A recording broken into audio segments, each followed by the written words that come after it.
The innocent campus beauty ran through the storm and rushed to my front door just to spend the night at my place. Yet I turned her away. The next day, she tragically lost her life in the alley beside my house. From then on, guilt stayed with me. After entering the police academy, I became obsessed with finding the culprit. But the heavy rain washed away every trace. For 10 full years, I found nothing.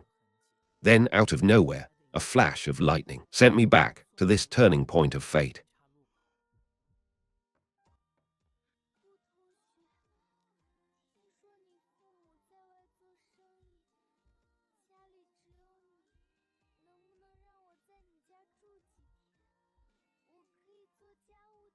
I stared at the person in front of me and instinctively reached out to touch her. Bai Wei instinctively wanted to pull away, but forced herself to hold still because she needed help. She stood frozen in place. A cold sensation reached my fingertips. Her faint trembling was telling me clearly she was still alive. I had really come back.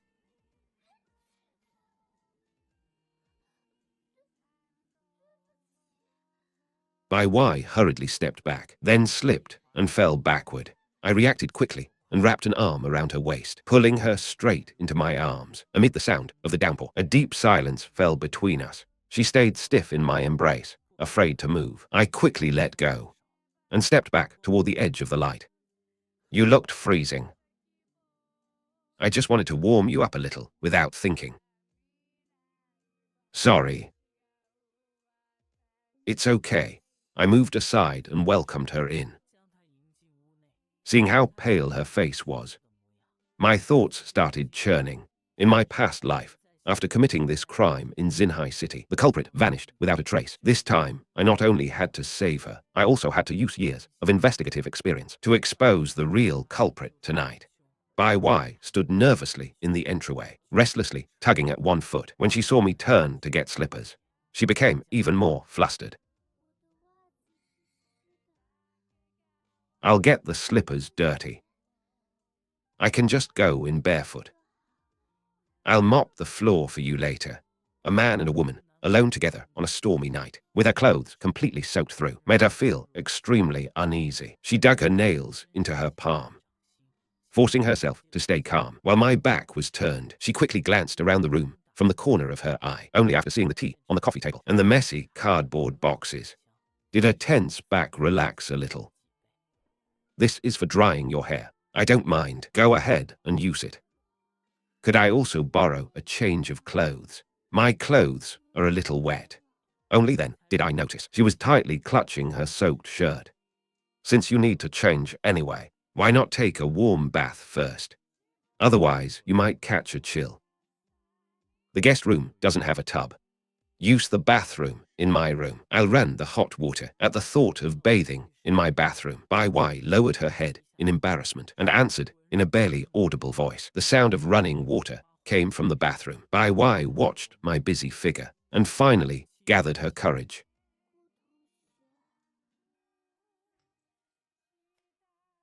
Just call me by my name. You want to ask why I haven't asked why you came here for help, right? Bai Wei looked up in surprise and nodded curiously.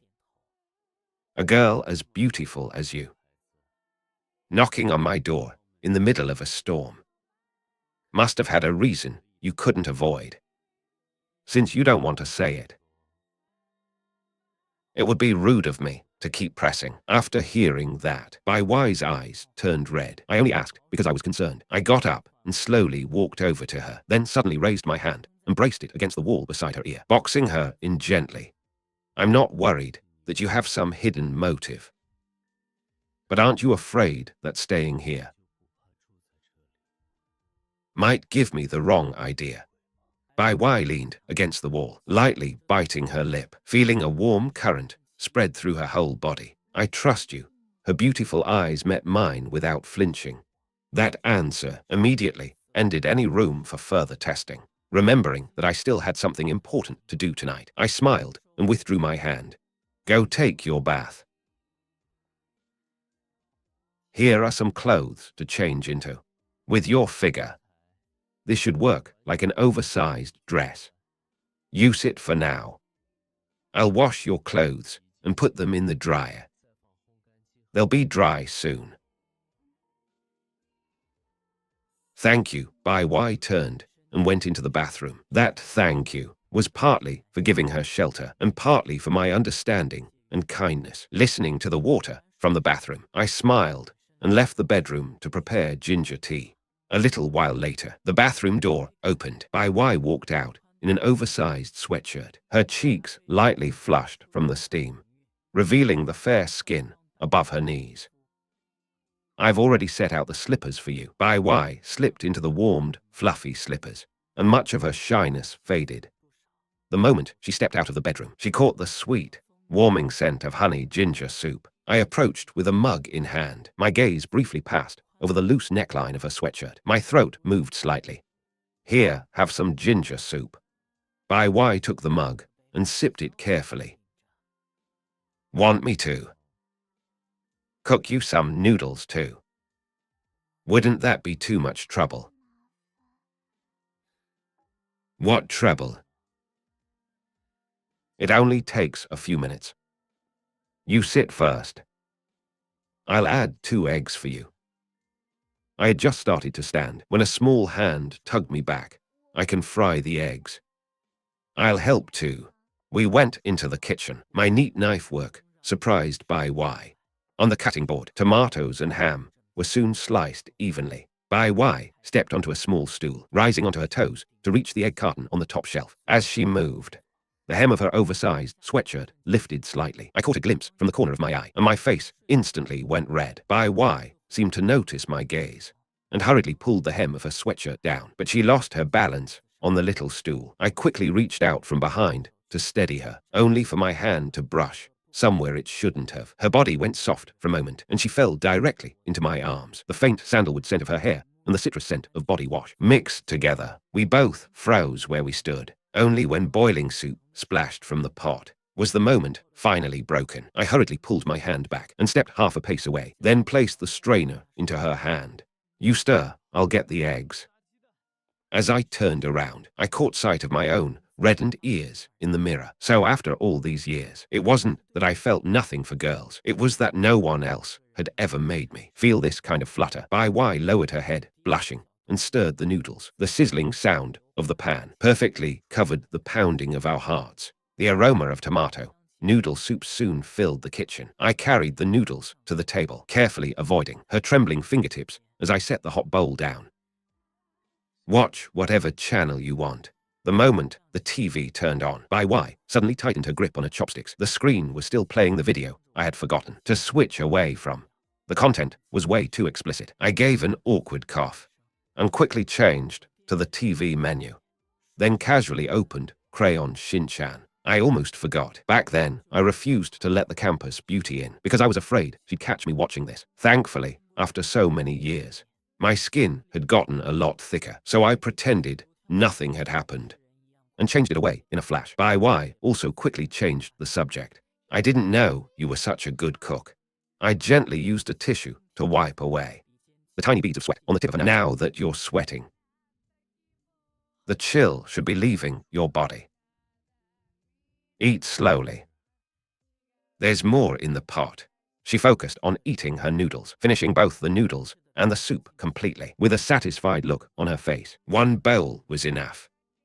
The second she finished speaking, a thunderclap exploded outside the window. I reflexively glanced at the clock. 9:57. There was only about half an hour left before the crime happened in my past life. In this life, I had to see the culprit's true face.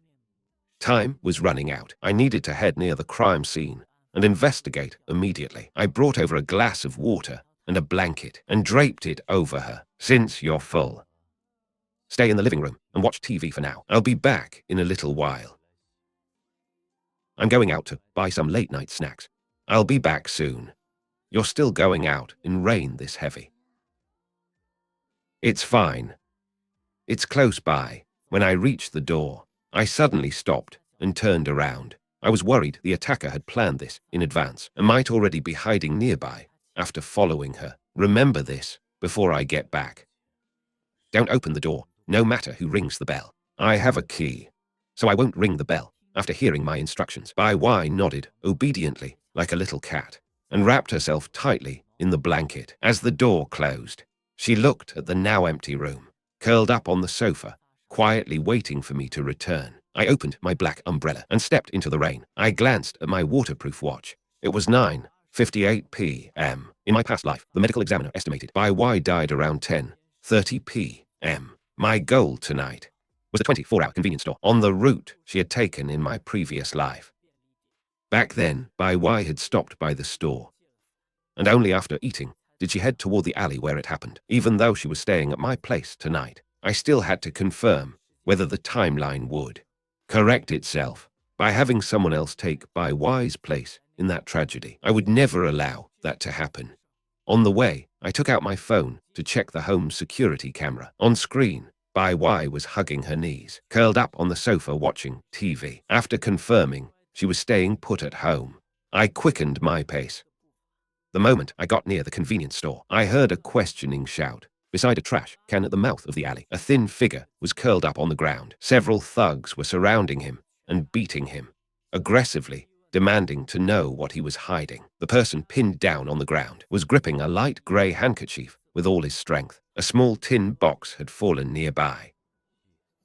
I recognized him at a glance as Yisai from my class, a withdrawn classmate who was often bullied. When they heard my voice, those thugs turned around in panic. Their faces instantly went pale because my parents had some influence in Xinhai City. These thugs had always been wary of me. I didn't even lower my umbrella before they fled in terror as if they'd seen a ghost. In the alley, only the rain hammering on the tin awning remained. I crouched down and held the umbrella firmly over Yisai's head. "Are you okay? Do you want me to take you to the hospital?" There were still burn marks on his wrist from 3 months ago.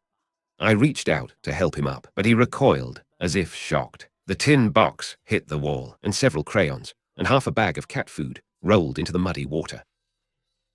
He lowered his head to pick up his school bag, his soaked bangs hiding the tears at the corners of his eyes. I noticed dark reddish-brown stains caught beneath the nails of his left hand, almost like dried blood. "In weather this bad, you still came out to feed stray cats." Yisai gave a vague reply, then suddenly started coughing violently, his thin shoulders trembling in the rain. I took off my jacket and tossed it to him.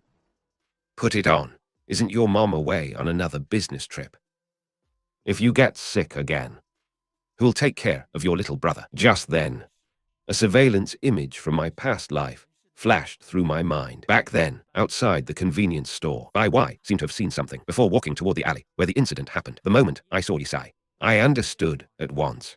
Bai Wei must have seen Yisai being bullied back then. The details of my previous life raced through my mind.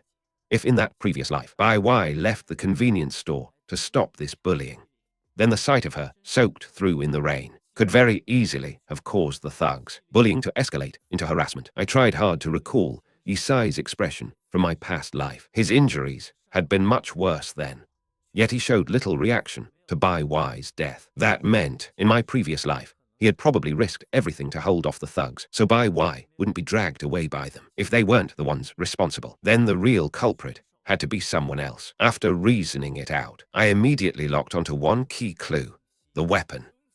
On a stormy night like this, whoever carried that deadly knife outside would be the biggest suspect. Thinking those 3 thugs might be carrying knives, I instantly regretted letting them go earlier. As for the badly hurt Yisai, he had lived safely until graduation in my previous life, so for now, I could only leave him aside. "If you haven't eaten, go home quickly." I had just started to walk away when I stopped again and glanced at Yisai's broken umbrella, then shoved the black umbrella in my hand into his. "Your umbrella is broken.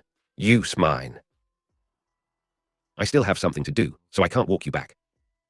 Be careful and get home quickly." Without waiting for Yisai to refuse, I plunged straight back into the downpour and vanished from sight because the rain was so heavy. The 3 thugs hadn't gotten far. They were hiding under an awning from the rain, cursing under their breath and discussing whether to grab a sack, pull it over my head, and teach me a lesson. But because of my family's background, they didn't dare act recklessly. Just as they were hesitating, I had already rushed over at top speed and appeared in front of them. The 3 thugs jumped in fright, thinking I had come to demand money. They kept backing away again and again. "Friends, Let me borrow something. The three of them exchanged looks, their eyes full of caution. Not money, something else. They stared at me, completely confused. I looked at them and gave an innocent smile. At that, the three thugs froze where they stood, clearly not understanding what I wanted. You three run around causing trouble. Don't tell me none of you even brought a knife out tonight. The provocation worked instantly. Green Hair indignantly pulled something from his pocket, a butterfly knife, and flaunted it right in front of me. I only glanced once and immediately knew it was nothing like the smooth-edged fruit knife described in the forensic report. That one is way too flashy. I'll pay 100 yuan for something more like a fruit knife. At the mention of a reward, the other two thugs scrambled to pull things out. One produced a multi-tool pocket knife, and the other a cold, gleaming folding blade. Neither knife was the weapon I was looking for. Nice knives. Too bad, I only brought 100 yuan. Never mind. I ignored their suspicious looks and their muttered complaints about being played, then turned and walked back into the freezing rain. Those three thugs didn't have the weapon I was seeking. That lead was completely dead. A burning restlessness flared in my chest. Honestly, the easiest way to solve the case would have been to reject Bai Wei again, like in my past life, then secretly follow her, so I could catch the real culprit red-handed at the scene. But after being given this second chance, the moment I saw her safe and alive, I simply couldn't suppress what I felt.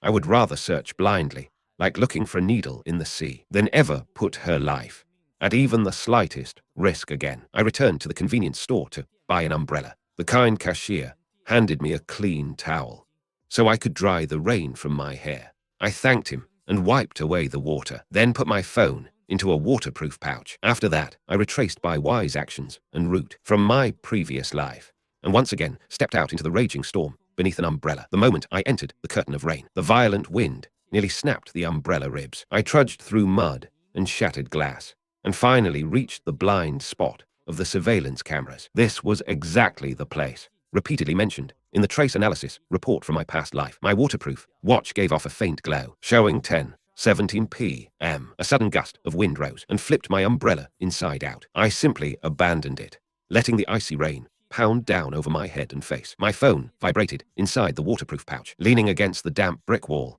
I opened the home security feed. In the warm, yellow light, Bai Wei was curled up in the corner of the sofa, her feet fidgeting anxiously, her gaze drifting toward the front door again and again. Her expression carried both anticipation and a trace of worry. Just wait a little longer. Don't rush. The time reached 10:29 p.m. Suddenly, the sound of metal clashing came from the end of the alley. I immediately moved closer in alarm, only to unexpectedly spot someone familiar. Jiang Yi, the infamous joke of Xinghai No. 2 High School. At that moment, he was sitting beneath the rain shelter of an illegal structure, peeling an apple with a fruit knife. Well, if it isn't Gu. It's the middle of the night, and the storm is this bad. What are you doing running around out here? I came out to handle something. My umbrella got wrecked by the wind. Looks like you're having a rough night too. Jiang Yan used the tip of the knife to lift a wrinkled apple from the plastic bag. I knew his image as the school bully was only a protective mask. His family was poor, and his mother suffered from severe kidney failure. I brought my mom some fruit, only to get sent away again. Along the edge of his rain boots clung bits of anti-slip wax often used in hospital hallways, and mixed on the blade was the distinctive scent of intensive care disinfectant. Yet my gaze was fixed tightly on the fruit knife in his hand. The features of that knife matched the description of the weapon in Bai Wei's case. Almost exactly. Why are you standing out in the rain? Hurry over here. My place is right nearby. I'll lend you an umbrella. I had just stepped under the shelter when Jiang Yan's phone suddenly rang urgently. A nurse's anxious voice came through from the other end, saying his mother's blood oxygen had suddenly dropped. Jiang Yan's expression changed instantly. The fruit knife fell into a puddle with a splash. He didn't even have time to say goodbye before turning around in a frenzy and sprinting into the storm. I bent down and picked the knife up from the muddy water. Its cold touch spread through my hand. After checking it carefully, I fully confirmed that at this exact time, in this exact place, with the size and style matching completely, this was the crucial weapon from Bai Wei's case in my previous life. If Jiang Yan had dropped it here by accident, then the real culprit would likely pass by within the next half hour and pick it up. I took a deep breath and put it back where it had been. Then, relying on years of investigative experience, I retreated into the darkness and lay in wait. The rain poured down relentlessly. At 10:35 p.m., a man reeking of alcohol staggered into the shelter to escape the rain.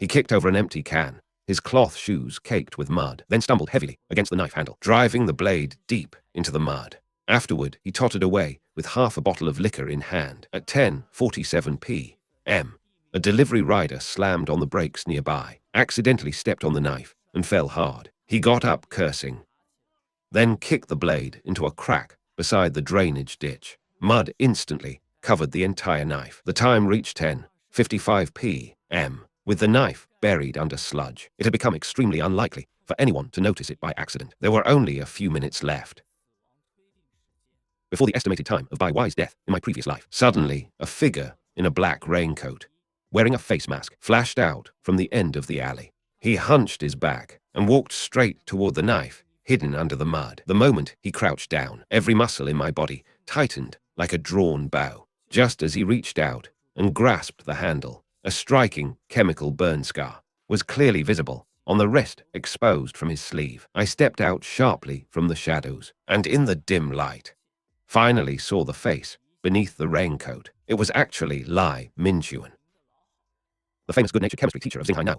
A storm surged through my heart. 3 months earlier, he had stepped in to stop students fooling around in the lab, and ended up being burned by acid himself. Afterward, he had even gently comforted the student who caused it. He was also famous for being devoted to his wife, with a flawless reputation. Everywhere people knew him. But if he was the culprit, then every unresolved doubt from my previous life made sense. In my past life, when Bai Wei encountered danger in that dark alley, she hadn't run away, precisely because she would have trusted this gentle and well-liked teacher completely. If Bai Wei offered to use his raincoat to shield her from the rain and take her home so his wife could help her, then on such a helpless, stormy night, Bai Wei would never have lowered her guard even a little. At that thought, I felt a deep ache in my heart, but I couldn't act rashly. After all, Bai Wei had not done anything yet in this timeline. I decided to use investigative tactics to probe why he was out so late at night. Teacher Yu. Bai Wei immediately lifted his head when he saw me soaked through. His face showed surprise and concern. Nancheng, how did you get drenched like this? I just stepped out and got trapped by the rain. Mr. Lai, why are you out in rain this heavy? I stared closely at his expression, catching a brief flicker of hesitation in his eyes. Nothing much. I just came out to buy a pack of cigarettes. He was lying. Bai Wei didn't smoke at all, and everyone knew him as a devoted family man. My raincoat is roomy. Borrow it for shelter first. I'll take you back to my place, then lend it to you so you can wear it home. He still wore that same kind and approachable expression. I stiffly nodded and ducked under his raincoat. In the cramped space, I noticed his gaze subconsciously flick toward the nearby vending machine for intimate products before quickly pulling away and placing an arm around my shoulder. All the way there, I felt hollow, like I was moving without a soul. When we reached his front door, Bai Wei suddenly took out his phone and sent a message, then quickly put it away. I forgot my keys. Wait here a moment, haha. But just now, I had clearly felt a key clipped at his waist. That was his second lie tonight. My doubts only grew larger. After a short while, the door finally opened. The one who opened it was Bai Wei's wife, Shen Qing, another chemistry teacher at the same school. She was wearing a silk night robe, with the belt loosely tied, and a faint blush on her cheeks. Warm light spilled out from the entryway, and I caught sight of a tipped wine bottle on the living room table, a scented candle still burning, and rose petals scattered across the floor. The air still carried a lingering romantic atmosphere. In that instant, everything suddenly became clear in my mind. All the clues connected at once into a single, clear path. Mr. Lai had planned a romantic evening with his wife tonight, but discovered that their intimate supplies had run out, so he braved the storm to buy more. Out of his habitual kindness, he stopped to clear debris, blocking the drain, and accidentally picked up that fruit knife. Because he ran into me, he felt too embarrassed to continue with the errand and didn't feel safe leaving me alone either, so he brought me back with him. And when he pretended to forget his keys and sent that message, it was only to give his wife, dressed in alluring sleepwear, a little time to change. Every strange thing he had done now had a reasonable explanation. How did you get so soaked? I'm sorry about that. Here, use this towel. Thank you, ma'am. I accepted the towel and dried my hair, but the doubt in my heart turned into an even greater problem. If he was still that same good man, if his wife was waiting at home, full of anticipation for a romantic night together, would a man like that really target one of his own students on the road and go so far afterward? Shen King noticed that Lai Minjuan was still holding a dirty knife and asked curiously, "Where did you pick up that knife? Why is it so dirty?" "I found it near the drain. There was quite a bit of trash piled up. Then I happened to run into Gu Nancheng and forgot to throw it away." As Lai Minjuan spoke, he prepared to toss the knife into the trash, but I suddenly sensed that something was wrong. "Wait a moment, Mr. Lai. Let me take a look at that." Lai Minjuan looked puzzled and reversed the knife, with the tip facing inward and the handle facing out as he passed it to me. That unconscious instinct to avoid hurting someone once again proved the gentleness in his nature. I took the fruit knife and examined it carefully. My expression changed at once. The lighting had been too dim earlier for me to notice. There were actually tiny rolls along the edge of the blade, clearly caused by Jiang Yan cutting something hard with it. The forensic report had never mentioned any such rolled edge. The wound marks would have been obviously different. That meant this knife was not the real weapon at all. I had locked onto the wrong target completely. I suddenly flicked my wrist and checked my watch. It was already 11:00 p.m. The real culprit might only just be appearing now. My heart tightened, and I hurriedly stuffed the towel back into Shen King's hands. "I'm sorry, Mr. Lai. It's already very late. I need to hurry home. I'll borrow your raincoat for now." I placed the knife handle back into Lai Minjuan's hand, then put on the raincoat and plunged into the storm. I sprinted all the way back to the crime scene and searched the nearby area several times. Now and then, passers-by hurried past, but none of them looked like someone who would stop midway and commit the crime. By 11:30 p.m., the street was already deserted. I took out my phone to check the surveillance feed. Bai Wei was curled up on the sofa, so sleepy she kept nodding off like a chick pecking grain, her head dipping again and again as she fought to stay awake, still glancing toward the door, waiting for me to come home. I clenched my fist, then simply took off the raincoat and continued pacing near the dark crime scene until after midnight. I still hadn't seen a single suspicious person. My heart was slowly filled with a deep sense of helplessness and unease. Had I really missed it? Until after midnight, I still hadn't seen a single suspicious person. My heart was slowly filled with deep helplessness and a chill. Had I really missed it? If I couldn't find the culprit, how could Bai Wei's injustice from my past life ever be cleared? I tilted my head back, letting the downpour wash over me, my gaze growing firmer by the second. Suddenly, my phone vibrated. I immediately opened the surveillance feed. On screen, though Bai Wei was half asleep, she was still forcing herself through her fear of being alone and had walked over to the door, pacing there with worry written all over her face. "Hey, hey, hey." The sudden voice startled her. She hurriedly turned toward the security camera. "Gu Nancheng, I got held up by something. I'll be back very soon. If you're tired, go ahead and sleep first, as long as you're okay. I'm not sleepy yet. I'll wait for you to come back." She forced a gentle smile toward the camera. Only after I promised I would return right away did she drag her tired body back into the blanket, looking much more at ease. Staring at the empty street, I stood in the storm, letting the icy rain pour over me. It was a habit I had built over the years. Cold water helped my mind sharpen quickly. I began frantically retracing everything that had happened tonight. The convenience store clerk, Yisai, the 3 thugs. I forced myself to place everyone on the suspect list. When Yisai was being robbed by those thugs, his backpack had been emptied out, and there wasn't even a single coin on him, let alone a weapon. Eliminate him. The three thugs had motive, but the knives they carried didn't match at all. Eliminate them too. The knife touched by the vagrant and delivery rider wasn't the real weapon either. Once every impossible person had been ruled out, my memory finally locked onto someone I had originally thought couldn't possibly be involved. Jiang Yan.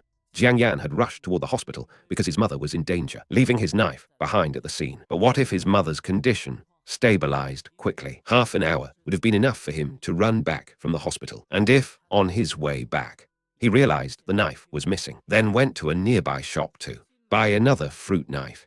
The case file did record that between 10 and 11 that night, someone braved the rain to buy a fruit knife, and his return time perfectly avoided the stretch when Mr. Lai and I were away at his house.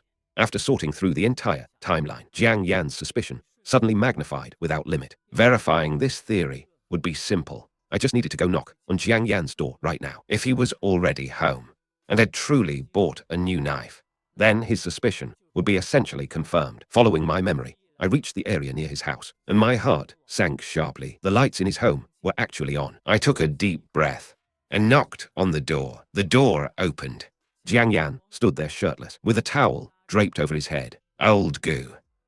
What the heck? You're still not home this late. Where did this raincoat come from? I stepped inside, and my gaze instantly locked onto a brand new fruit knife on the table. The mysterious person in the case file who bought a knife in the rain late at night really was him. Mr. Lai lent it to me. You just got back. Yeah. My mom had another emergency just now. I was in such a rush that I forgot to lend you an umbrella. What are you still doing out this late, instead of going home? Nothing. I just enjoy walking around in the rain. You left in such a hurry earlier that your knife fell on the ground. Why did you buy a new one? Damn. No wonder I couldn't find it, no matter how much I checked my pockets. Where did it fall? Mr. Lai picked it up and threw it in the trash. Then forget it. That knife had a slightly rolled edge from cutting wood anyway, so I bought another one on the way back. He smiled casually, but my heart sank into gloom. The time he returned home matched the crime window perfectly, and he really had bought the same kind of weapon. His suspicion still couldn't be ruled out. I carefully chose my words and decided to probe him directly. Jiang Yan. We're friends, right? What do you mean, friends? We're brothers. Did something happen to you? Just tell me straight. Watching his righteous expression, I looked directly into his eyes. I don't want to see you someday get into serious trouble and end up behind bars. Think carefully about the consequences. Your mother can't be without you taking care of her. Don't do anything illegal. Jiang Yan froze. He completely misunderstood what I meant, thinking I had found out about his plan at school to sell counterfeit cigarettes. Not only was he not angry, he was deeply touched that I had come through the rain to talk him out of it. Don't worry. Other people may not know what kind of person I am, but don't you know me? I won't do it. Having achieved my purpose, I stood up and said goodbye. What I didn't know was that this accidental warning made him completely give up the idea of selling counterfeit cigarettes. As I turned and stepped back into the storm, he struck his chest behind me in a dramatic, youthful way and silently swore that I was his brother for life. With complicated feelings, I parted ways with Jiang Yan, still wearing Mr. Lai's raincoat. I quietly returned to his front door and left the raincoat there. From inside the house came a few sounds that made me blush. So I didn't speak up and disturb them. I walked home through the heavy rain the entire way, yet my mood gradually began to ease. If Jiang Yan really was the culprit, then right now, at least, he was still at a stage where he could be guided correctly and have darker thoughts prevented. I had met so many people tonight, and for the moment, none seemed more suspicious than him. By the time I got home, it was already past midnight. At the sound of the door opening, Bai Wei, who had been half asleep under the blanket, suddenly opened her eyes wide. The moment she saw I was back, she immediately broke into a happy smile and trotted over quickly. But the moment she got close, she realized I was drenched like a soaked stray cat. You went to buy a midnight snack. How did you end up completely soaked?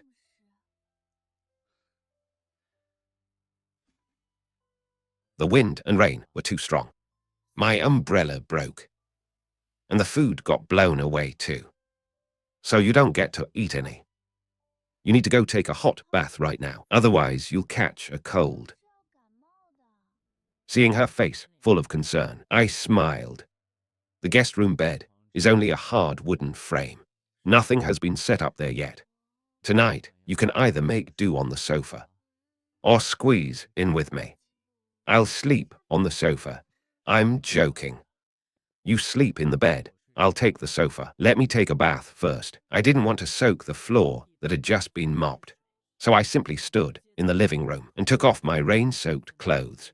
Hearing the rustle of fabric, Bai Wei instinctively looked up. My taut muscle lines made her heart pound. Her face felt burning hot, and her throat seemed stuffed with cotton, unable to make a sound. I'm going to take a bath first. Afterward, I'll call you in so you can sleep in the bedroom. I didn't notice anything unusual about her and walked into the bathroom, carrying the wet clothes. Bai Wei nodded mechanically, only when the rushing sound of water came from the bathroom did she sink weakly back onto the sofa, pressing the back of her hand tightly against her burning cheek. I don't know how much time passed before I walked out wrapped in a bath towel, originally planning to call her into the bedroom to sleep, only to see her curled up on the sofa like a little cat, hugging the blanket, already sound asleep, breathing softly and peacefully. I walked over slowly, crouched down, and quietly gazed at her sleeping face, watching her steady breathing. I still felt as though all of this might be a dream. When I reached out to brush the strands of hair from her face, a bead of water that hadn't dried on my arm happened to fall onto her slightly parted lips. She unconsciously licked it away, startling me so much that my fingers instantly tightened. A burst of thunder sounded outside the window. Bai Wei suddenly turned over and kicked half the blanket away. I instinctively reached out to catch it, but ended up touching her warm ankle. I could clearly feel her previously even breathing slow down. Her eyelashes trembled intensely, and her body temperature gradually rose. She was awake, but she didn't open her eyes. I didn't expose her. Instead, I scooped her up together with the blanket and carried her steadily toward the bedroom. The girl in my arms grew even more nervous. I gently placed her on the bed, then pulled the blanket aside and covered her with my quilt. After that, I bent down close to her ear. My warm breath made her instinctively shrink her neck a little. I smiled and turned to leave the room. As the door closed, Bai Wei opened her eyes in the darkness. In truth, during those few short steps from the living room to the bedroom, her mind had already gone completely blank. She had been nervous to the extreme, yet what she ended up hearing was only a gentle good night. She gripped the edge of the quilt with both hands and drew it up near her nose. The blanket still carried a faint scent of body wash. For the first time in her life, she didn't curl herself tightly into a ball. Instead, she relaxed, wrapped herself snugly in the quilt, and drifted into deep sleep. The next morning, the storm that had lasted all night finally eased. After sleeping well, Bai Wei got up early and changed back into the clothes that had been dried overnight to fulfill her promise of helping with housework. In return, she very consciously helped me tidy up the bedroom until it was perfectly neat. But when she tiptoed out of the room, she suddenly froze in place.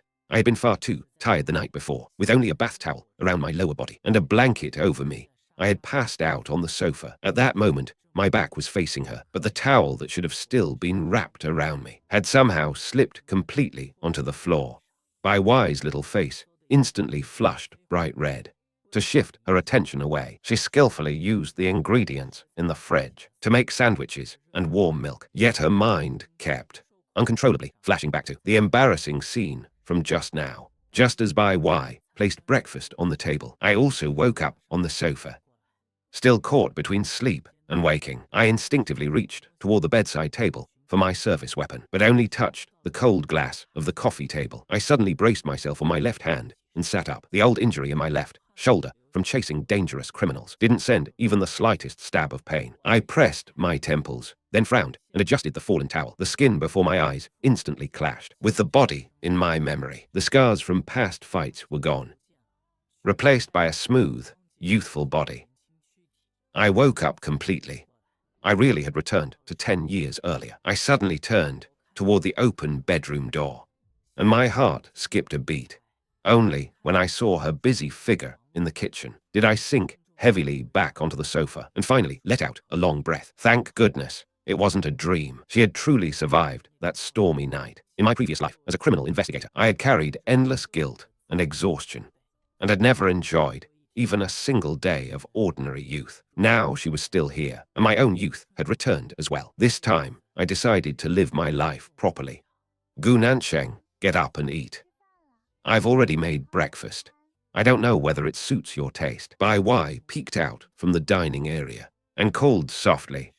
I sat up and followed the aroma with a small sniff. The air carried a tempting scent of toasted bread and warm milk. Coming, I walked over to the table. Bai Wei was sitting there quietly, waiting for me. Next time, you don't have to wait. You can start eating first. It's fine. I'll just wait until you're done so we can wash the dishes together. Try it. See if it suits your taste. If it needs improvement, I'll remember it next time. With skills like this, you could open a shop behind the school. I'll handle the register. You run the kitchen. When I lived alone, I was still fairly hardworking.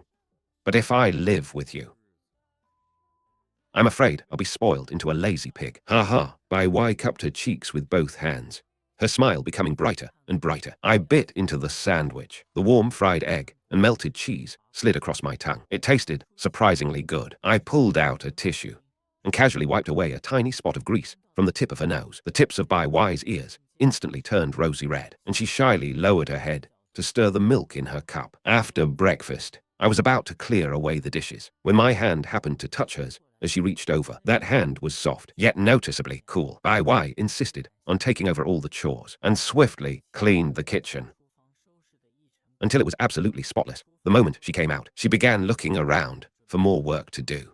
I caught her small hand in mine and firmly sat her down on the sofa. You don't look very energetic.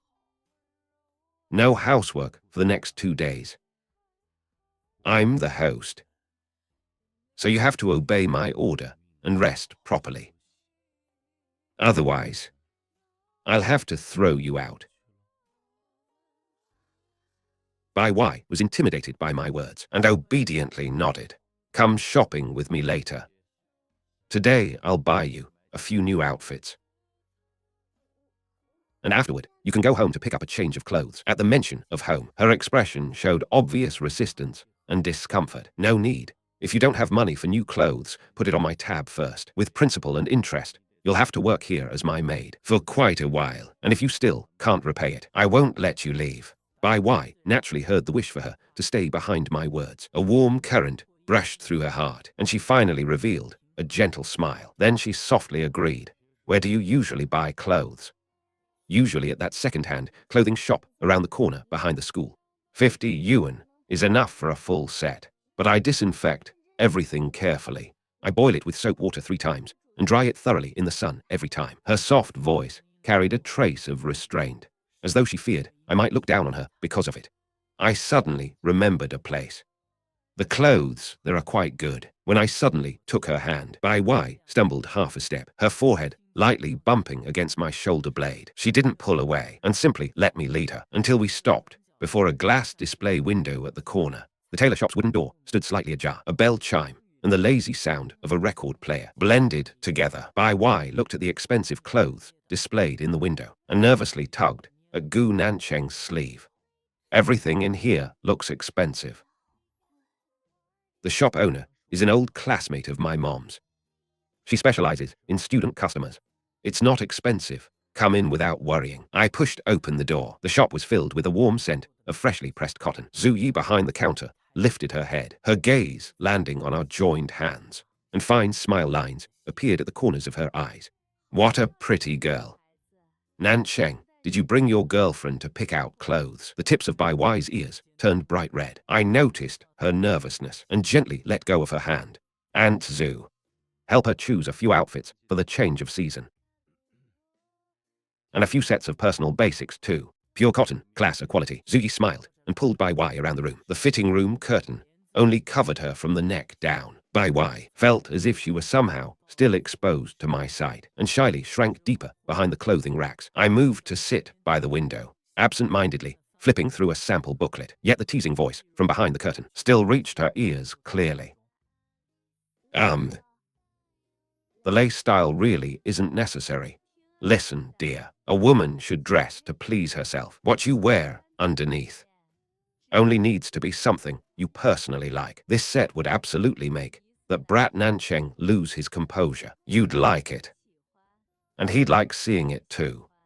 Isn't that the best of both worlds? Bai Wei originally wanted to explain our relationship, but when the words reached her lips, she couldn't get them out. In the end, she only blushed and quietly agreed. After choosing the innerwear, Aunt Zhu gathered a few more outfits and slipped back behind the curtain, listening to the faint rustle of fabric inside. A thin sheen of sweat appeared at the back of my neck, and my mind couldn't help imagining how she would look wearing them. The curtain swished open. Does it look strange?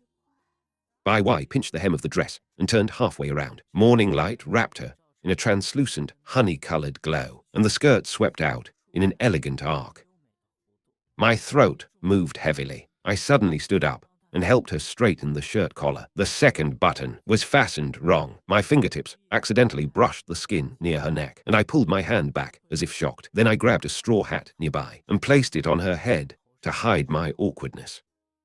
Looks like you two are both very satisfied. Try this set too.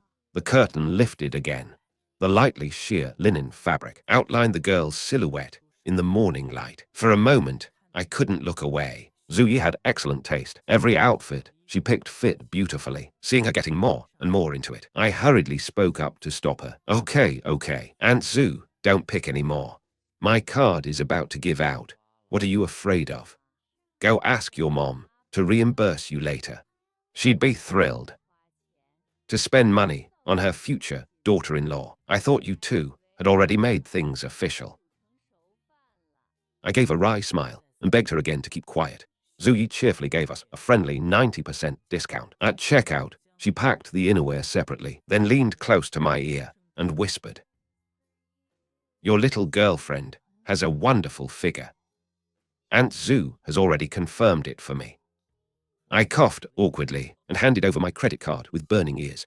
Out of the corner of my eye, I saw Bai Wei standing on tiptoe near the window, looking at lace sleepwear. In the morning light, she looked unbelievably youthful and lovely. For an instant, the tragic image of her in the storm from my past life flashed through my mind again.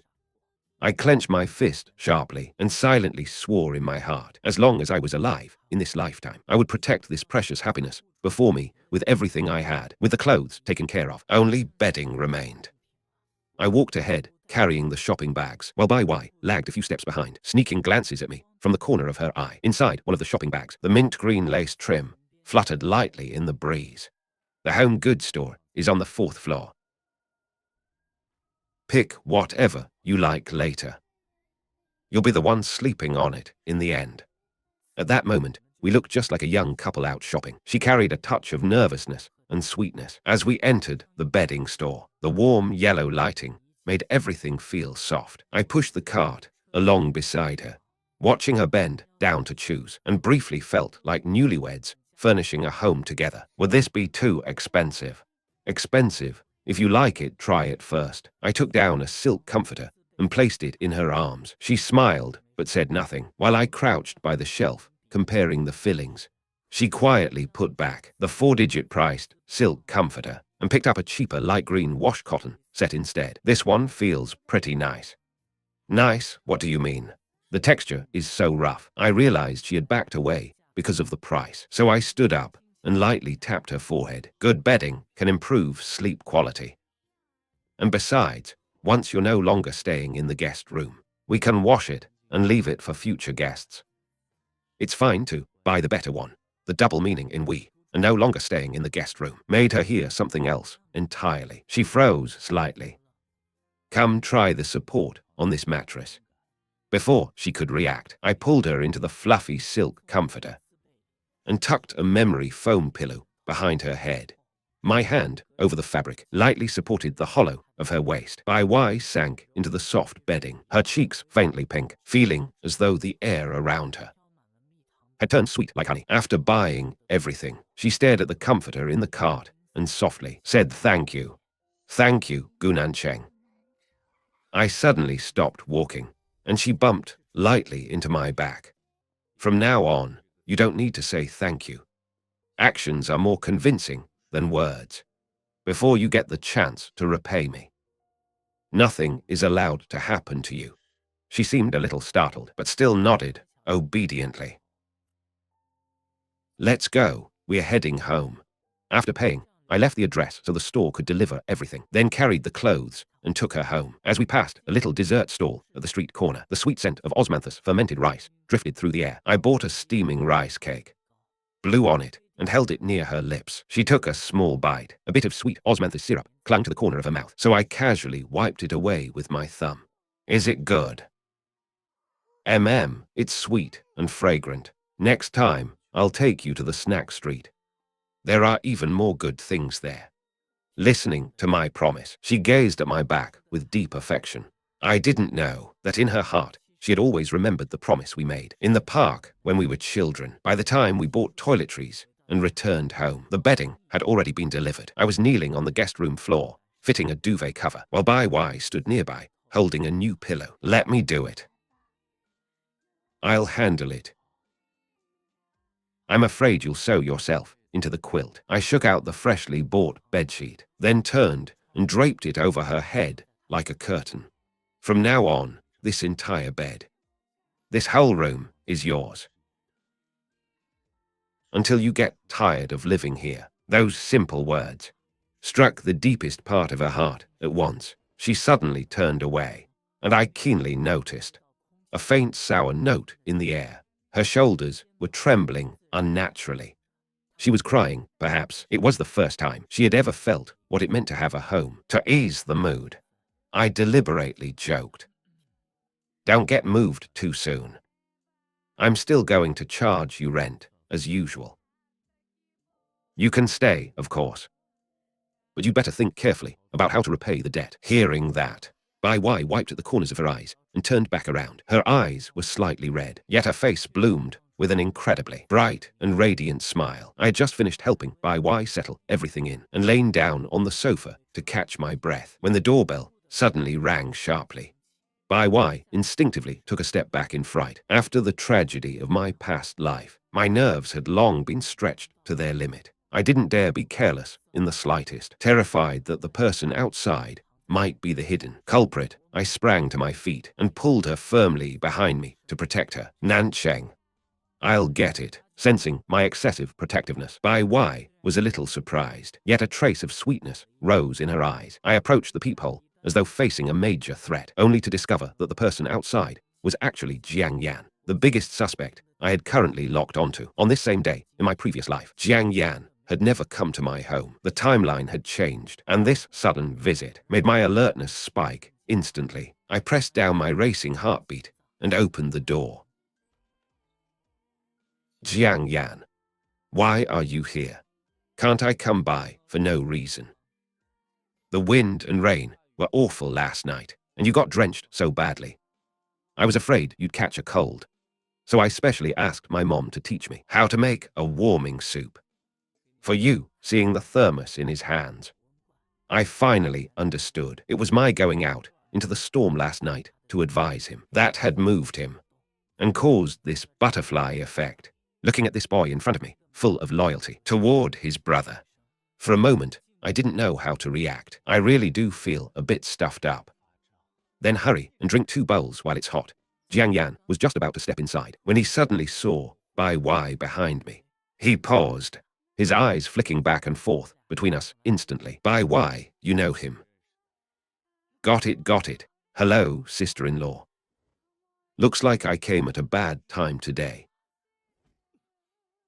Drink this brown sugar, ginger date soup while it's hot. It'll be nourishing for sister-in-law too. I still need to go to the hospital to care for my mom, so I won't be a third wheel. Jiang Yan spun around and ran off at top speed, watching his bright and simple figure disappear. My heart filled with mixed feelings. I truly found it hard to believe that someone so loyal and devoted could be that cruel culprit. I even urgently hoped that I could quickly find another real suspect and clear away the suspicion I held toward him. Bai Wei looked in the direction Jiang Yan had gone. Everyone says he's a terrifying school bully, but why doesn't he seem like one at all? You can't judge people by appearances. He has his own story too. Many things aren't as simple as they look on the surface. I opened the thermos, and a rich ginger date aroma rushed out. I poured 2 bowls and handed one over to Bai Wei. You got pretty soaked last night too, and you've looked pale lately. Drink more and warm yourself up. The spicy sweet broth slid down the throat, and warmth instantly spread through the whole body. I always used to hear bad things about him from others. I didn't expect him to be quite a decent person. It's all because life pushed him into a corner. He wouldn't have become that way otherwise. Hearing those words, pushed by life, Bai Wei's expression suddenly dimmed. Clearly, those few simple words had also struck a painful place in her own difficult life. As for Bai Wei's family situation, I only knew the general outline. When I investigated her case in my previous life, I had gone to speak with her parents, but learned almost nothing. Her parents had divorced, and each started a new family. She had always lived with her mother. Yet I was certain that on that stormy night in my previous life, the reason Bai Wei had come to seek shelter had everything to do with her original family. In my previous life, I learned from neighbors that Bai Wei had rushed out of her home in the rain that night because of a conflict with her stepfather, and it seemed she had even injured him with a knife. But when I went to ask about it, they denied it without hesitation. They claimed her stepfather had slipped and accidentally collided with the knife her mother was using to peel apples. They also said her stepfather had only scolded Bai Wei a little after seeing photos of a boy saved on her phone, which then sparked the argument. Not long after Bai Wei left home, they went to the hospital. Surveillance confirmed the time they arrived there and ruled out their involvement. Yet when they learned of Bai Wei's death, her stepfather showed no reaction at all, while her mother fainted on the spot and afterward completely broke down. What pained me even more was that the investigation showed after leaving her mother's home, Bai Wei had gone to her father's house, but soon after, she left again. On the surveillance footage, her head was lowered, and her mood looked even heavier than before. On that stormy night, she had first been shut out by the two families closest to her. Only then did she come to my home. I couldn't imagine that, when she knocked on my door, how many waves of despair had already crashed through her heart. Every time I thought of it, regret flooded over me like a tide. Thankfully, heaven gave me one more chance. I would never let go of her hand again. I carried a glass of warm milk over to the sofa. Bai Wei was curled up in a corner reading. Warm light outlined her slender silhouette. From the corner of my eye, I saw her unconsciously rubbing a pale pink crescent-shaped scar on the inside of her left wrist. Try this. I added honey.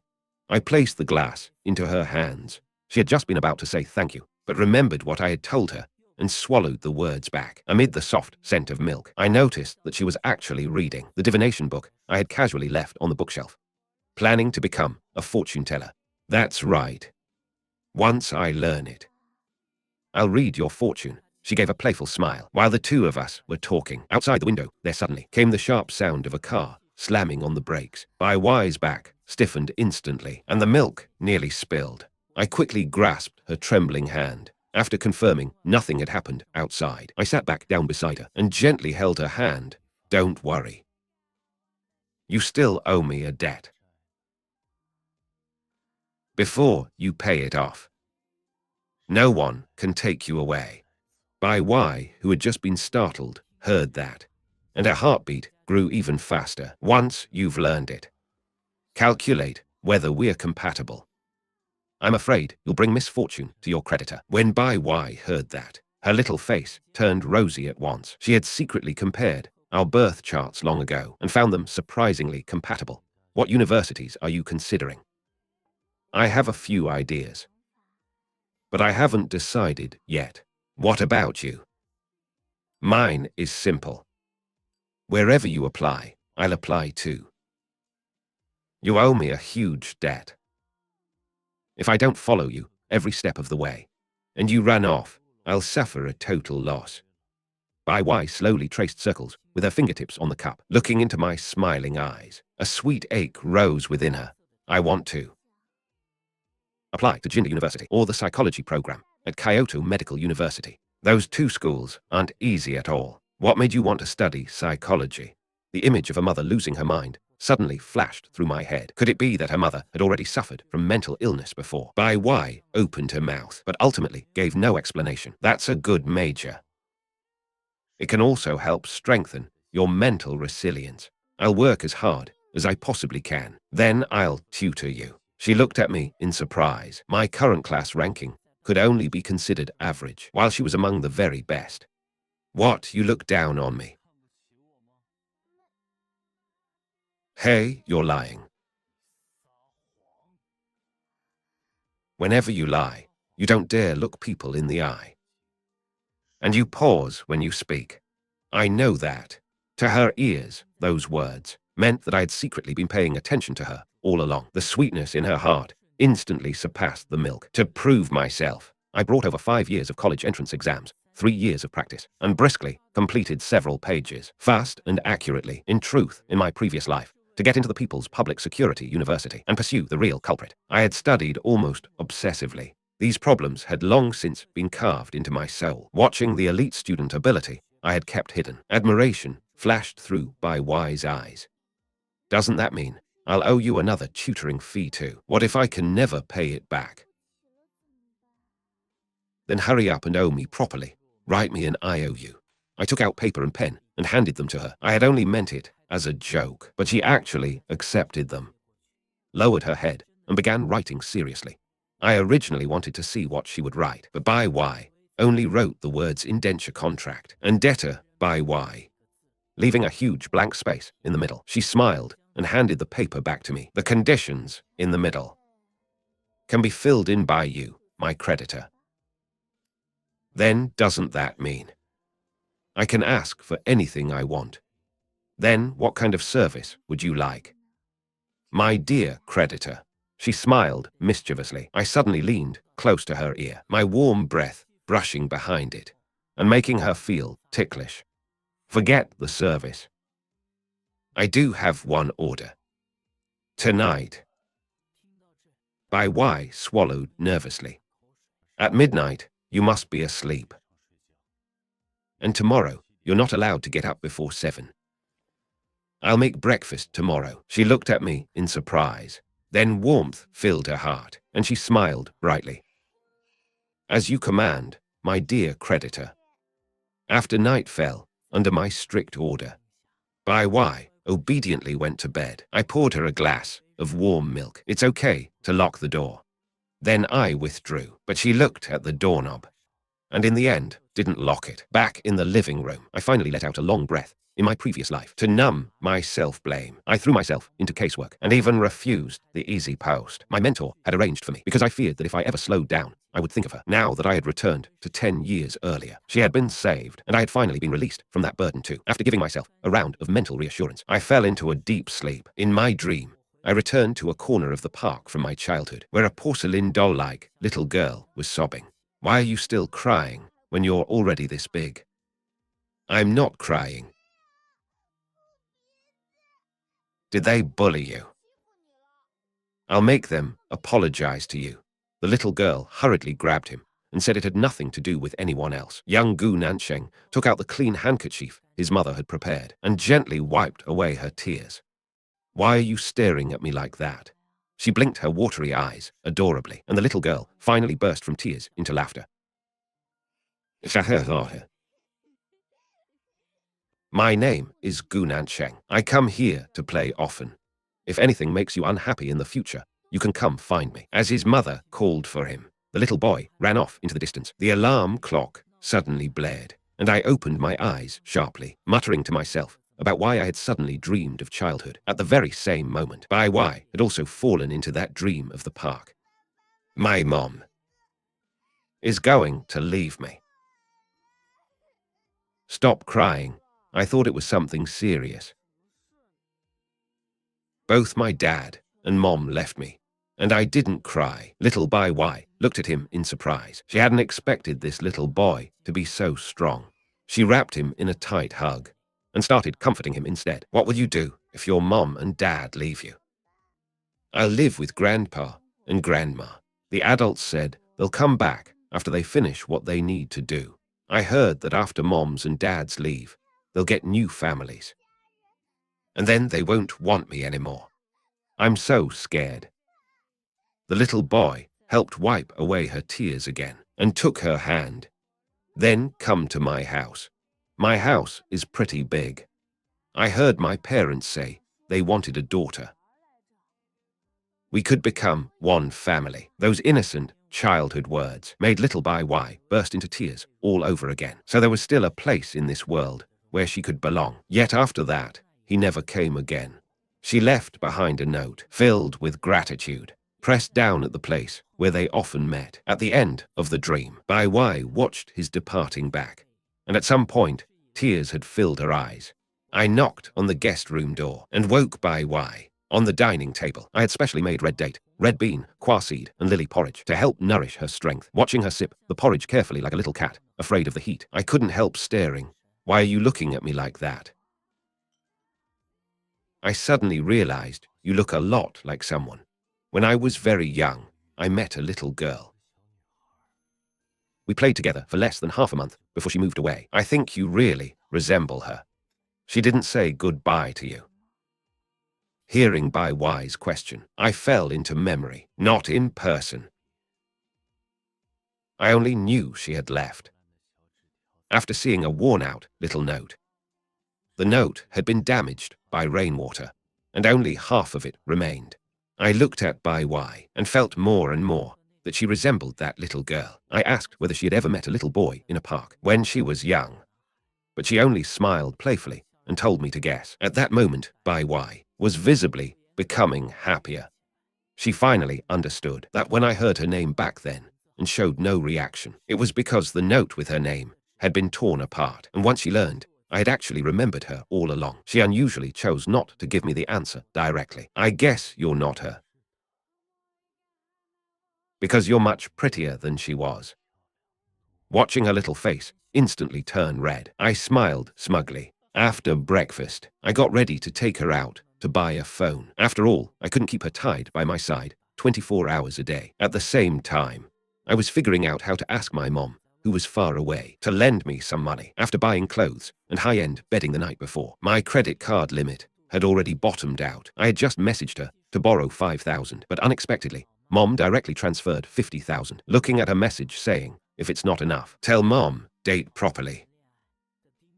I gave a wry smile. Looks like Aunt Sue had already reported to my mother that I had taken a girl out to buy personal items. With this powerful new source of funds, I instantly felt much more confident. Since we have some free time, is there anywhere you'd like to go?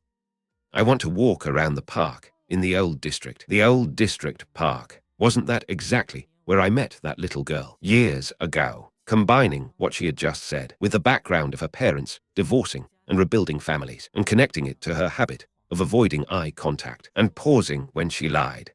Every detail fit together perfectly at that moment. My heart throbbed violently.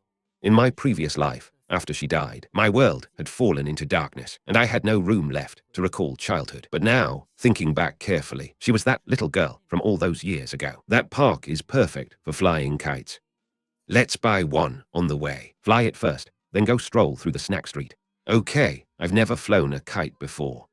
Seeing her become as happy as a child just because she could fly a kite filled my heart with tenderness. Ordinary people's daily life was for her a rare experience. I silently swore in my heart, no matter how much color life had taken from her, I would help fill it back in, piece by piece. Before we head out, let's buy you a phone. If you don't carry one, and something happens, where am I supposed to find you? Hearing that clumsy excuse, she smiled and nodded. We pushed open the glass door of the phone shop. The clerk enthusiastically lifted the dust cover and recommended a pink phone suitable for young couples. Hearing that description, Bai Wei shyly pinched the hem of her light green skirt. I pointed at the sunset pink phone, priced at 888 yuan. When I saw her staring blankly at the price tag, I directly reached out and blocked her view. Don't look at what you shouldn't. Your creditor decides.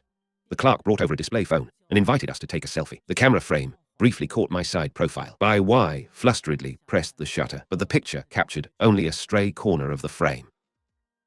Selfies look best from this distance. I leaned in and held her hand, the warmth of my palm seeping through the back of hers, until my temple was nearly touching her hair. Then I pressed the shutter. The screen lit up. In the photo, she tilted her head slightly upward. My side profile rested close to her hair, and the glass behind us reflected our overlapping silhouettes. Anyone who saw it would think we were a young couple secretly taking selfies. After buying the phone, the clerk suggested engraving our couple initials for free. Then engrave this. TNCM. Bai Wei looked at the letters with confusion all over her face. The first three are the initials of my name in Pinyin, but what do the last two letters mean?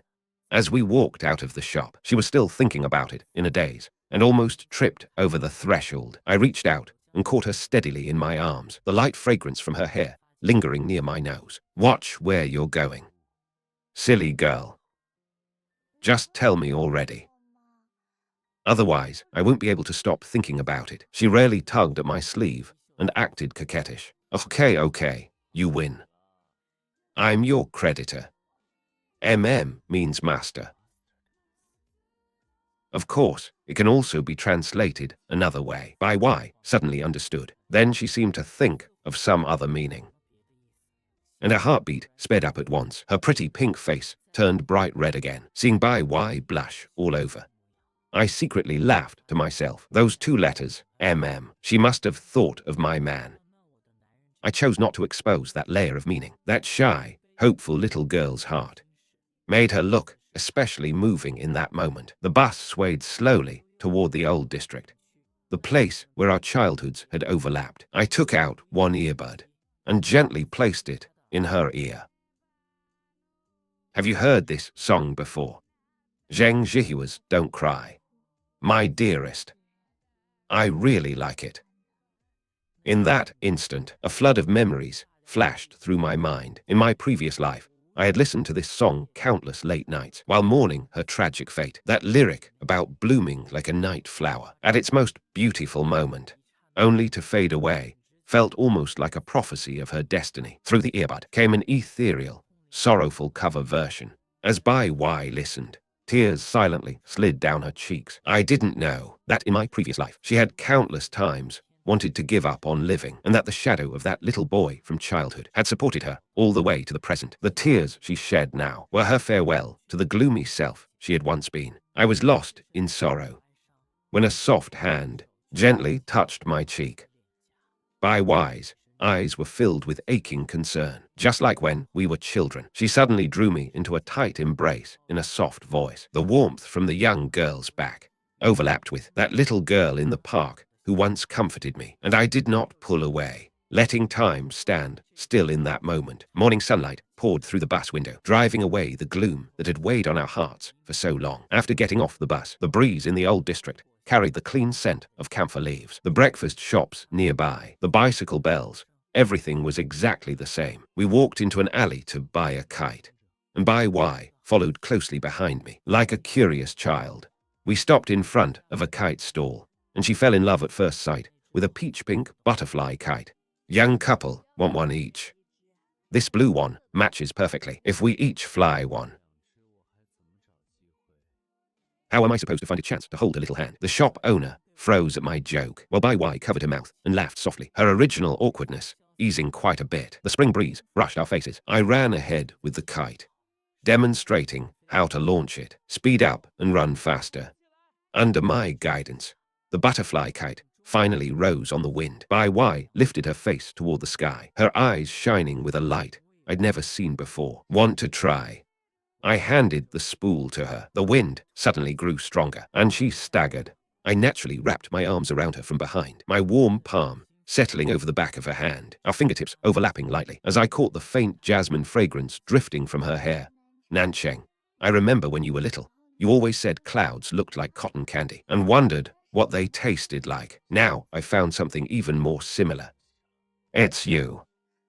Because your smile is just like cotton candy, soft and sweet. Just as we were sharing that sweet moment, I suddenly spotted a familiar figure nearby. Crouching there, Jiang Yan. What are you doing here? Jiang Yan paused for a second. Oh, old Gu, nothing much. He laughed it off and said he was waiting for a friend. Following Jiang Yan's gaze, I saw that he was staring at a ponytailed girl, helping out at her father's barbecue stand. The moment I saw that girl, I suddenly remembered Jiang Yan's tragic past from my previous life.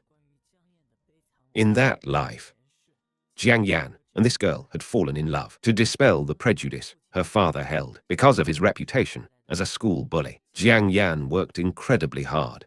He cut his hair short, painfully removed his tattoos, distanced himself from bad company, quit smoking, and even changed the way he dressed to look fresh and clean. Yet no matter how much he changed, in the girl's father's eyes, he was still just a bad influence trying to deceive his daughter's feelings. The girl felt sorry for Jiang Yan, and in anger, ran away from home to live at his place. Jiang Yan's mother was glad, but often advised the girl to go back and have a proper talk with her father, who could have known her father would not understand at all. Instead, he directly brought the police to Jiang Yan's door, and in front of all the neighbors, cursed Jiang Yan for ruining his daughter's reputation, threatening to accuse him of assaulting her. Jiang Yan's mother already suffered from severe kidney failure and complications. The shock hit her too hard, and she passed away on the spot. The girl's father was completely stunned. He had only intended to scare Jiang Yan, never expecting it to end in a death. What could have been a good marriage turned in an instant into a bitter feud. Jiang Yan's mother had been his only emotional pillar. The overwhelming grief and rage nearly drove him to lash out on the spot, although the girl's father later regretted it and softened. How could Jiang Yan, in good conscience, stay with the daughter of the man he blamed for his mother's death? In the end, the two still went their separate ways. Not long after, Jiang Yan dropped out of school and left the city. Years later, I happened to run into him in a riverside tea house. He had already become a ragged wanderer, sleeping beneath a bridge. He had lost his grip on reality, repeating only one sentence: that he had an enemy who had taken his mother from him, and that he needed revenge. Extreme pain had burned through his reason. He had forgotten even how he meant to take revenge, and could only spend the rest of his life in madness. Thinking back to that blank, broken look on his face, the ache I felt was no less than what I felt seeing Bai Wei's tragedy. So, even though that knife from my past life seemed to point toward him, I still firmly believed he was not some irredeemable killer. Since heaven had let me start over once more, I absolutely could not watch tragedy repeat itself. I planned to give Jiang Yan the 100,000 yuan fugitive with an official commendation from the police backing him. The girl's father's prejudice against him would definitely be reduced by more than half. What's wrong, old Gu? I'll tell you tomorrow at school. Jiang Yan scratched his head, looking completely confused. While the two of us were talking, a boy holding the hand of a little boy walked past, and the moment he saw me, he froze where he stood. Yi Sai, what a coincidence. Taking your little brother out shopping. Yi Sai nodded expressionlessly, as if he didn't know what face to make around me. Hello, brother Gu. His younger brother, Yi Sai, was much sweeter because I had helped his older brother. He felt very close to me. Hello to you too, Zyro Zai. Such a good kid. I smiled and reached out to pat Yi Zai's head. Yet Bai Wei keenly noticed that Yi Sai was looking at me in a strange way. When Gu Nancheng touched Yi Zai, there was something in Yi Sai's eyes, a nearly uncontrollable impulse. He was intensely envious that his younger brother could receive Gu Nancheng's warmth, almost wishing he could trade places with him. That powerful emotion. Bai Wei was frightened by that strange, fervent gaze. She couldn't tell whether it was extreme malice or some unsettling form of affection. Noticing Bai Wei's gaze, Yi Sai suddenly turned his head and looked sharply toward her. Bai Wei was so startled that she sidestepped and hid behind me, clutching my sleeve tightly. I looked up toward Yi Sai, and he instantly restrained all of that force, returning to his lifeless, gloomy appearance. I couldn't understand it either, what was going on inside his head most of the time. You two keep looking around. I'm full, so I'll head out first. Yi Sai nodded awkwardly, his body leaning slightly forward. Bai Wei, are you really full? You have school tomorrow. Go to bed early tonight. I won't be making you a midnight snack. Hearing that, Yi Sai's pupils shook sharply. He opened his mouth as if wanting to ask something, but in the end, closed it again. I'm full, let's go. Bai Wei seemed a little frightened and quickly tugged me out of the snack street. Only when his little brother tugged at his sleeve. Brother. Did Yi Sai finally pull his gaze back from the street corner and show his family a rare, gentle smile? Bai Wei had eaten until she was too full and sat on the sofa, lightly rubbing her stomach. I sat down beside her, took both of her small hands and placed them over her abdomen, guiding her hand over hand to rub in slow clockwise circles, watching how seriously I helped her. Bai Wei blushed. That warm atmosphere made her feel even more comfortable than she ever had in either of her parents' homes. I went to the kitchen and made her a glass of honey, mint, and lemon water. At that moment, Bai Wei, sitting on the sofa, suddenly fell into a fear of gain and loss. The long-term pressure of her family environment made her afraid that this dreamlike happiness before her was only a false bubble. Afraid that, when she woke tomorrow, she would once again face that cold, lifeless home. I noticed something was off with her, walked over, and pressed my forehead lightly to hers, checking her temperature. After confirming she didn't have a fever, I sat back down beside her. Here, the honey lemon water has a touch of mint. I lifted the tea with a porcelain spoon and slowly brought it to her lips. At first, she was embarrassed and wanted to drink on her own, but I firmly insisted, saying it wouldn't add to her fullness, and fed it to her one spoonful at a time. With every mouthful of tea she swallowed, a sweet tart warmth slid down her throat toward her stomach. Watching my gentle movements, without the slightest impatience, tears shimmered in Bai Wei's eyes. The long-stored gloom and unease in her heart were being slowly melted by this deep sense of safety. That night, Bai Wei slept peacefully. In her dream, she saw her late grandfather and grandmother with tears of happiness in her eyes. She told them that she had met a very, very good boy. At the end of the dream, she held my hand and waved goodbye to her grandparents in the sky. As the long-standing psychological wounds she had carried were slowly healed, her inner world also began to change little by little, and she finally regained a peace and security she had not felt in so long. The next morning, Bai Wei got up early and made breakfast. Watching her busy figure, I realized that she seemed different as a whole person, much more cheerful and optimistic than before. After breakfast, we changed into our school uniforms and headed out side by side. Bai Wei, sometime in the next couple of days, let's go to your place and move your things over. At the word home, Bai Wei visibly shrank a little. Her expression dimmed all at once. She simply had no idea how to face those two broken families. I tightly held her cold left hand, passing the warmth of my palm to her. Don't worry. You don't need to fear your family objecting. I have a way to stop them. Gu Nancheng, I really don't want to go back again. She gripped my hand in return, her eyes filled with pure trust and intense longing. Trust me, I won't let you go back. You still owe me a debt now. So until it's paid off, you're not allowed to slip away. Bai Wei smiled and nodded after seeing the brightest light of her life. She finally had the courage to escape that darkness completely. The next day, Bai Wei and I went to school side by side. The classroom rang with the sound of students reading aloud. The moment Bai Wei and I sat down at our desks, my desk mate Su Jin leaned over with a gossipy look. Hey, I heard you two went to the night market together yesterday and were all sweet and close. Is that true? Bai Wei blushed shyly. I reached out in surprise and pinched Su Jin's cheek, gilded by the sunlight. Who told you that? Confess honestly. It was Yi Sai's little brother, Yi Zai. He said you were on a date with a pretty big sister. I let go helplessly. A few boys in the class overheard the gossip and started hooting along. I gave them a serious look.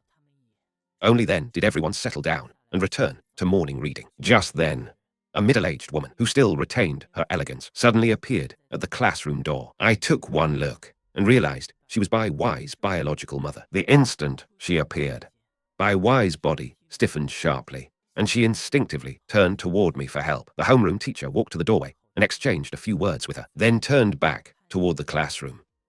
Bai Wei, your mother is here to see you. After receiving my silent cue, Bai Wei took a deep breath and rose to walk toward the door.